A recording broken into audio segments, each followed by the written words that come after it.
Hello everyone! Good morning! For today's video, mag-flex lang po tayo ng mga school requirements ng aking bunso. Okay? So, unang-una, bumili kami ng mga requirements niya sa SM. So, tingnan niyo yung price. Ito, 3 lapis, 32 pesos. And then, isang ball pen na Faber-Castell. Tama ba yung pronunciation ko? And then, 14 pesos. Black, 14 pesos din.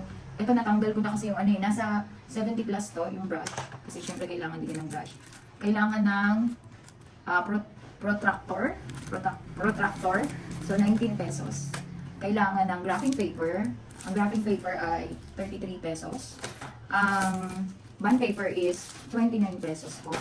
Ang intermediate pad natin ngayon is 45 pesos. Ito na po yung mga best buy hindi na tayo bumili ng mga medyo mamahalin. Doon lang tayo sa medyo budgeted.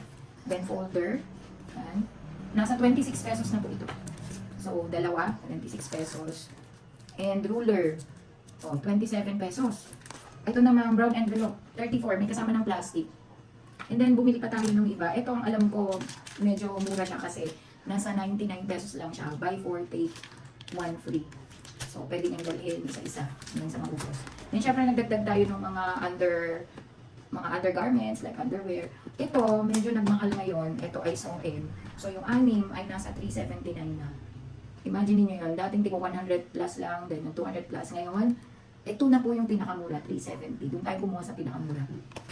And then, nagdagdag din tayo ng medyas. Ang medyas tatlo ay 349. Yan.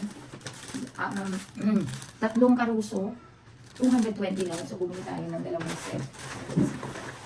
Yan, dalawang set. Diba? Ang mahal ng 220 ng dati, mura lang ito. Then, ankle socks, 299 tatlo. Yung iconic.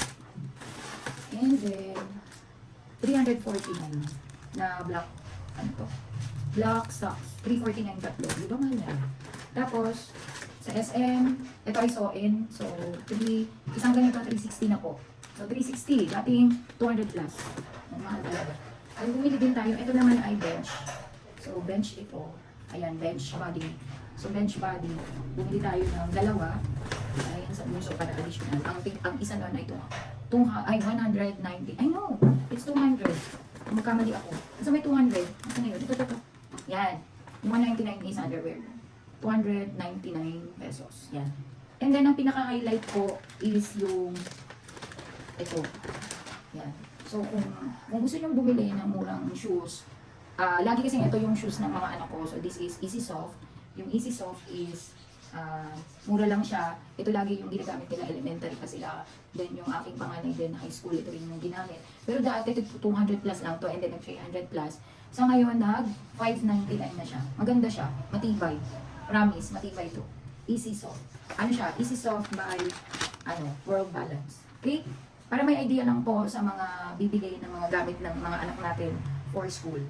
Okay, see you. Happy shopping sa mga gamit ng mga anak nyo. Bye!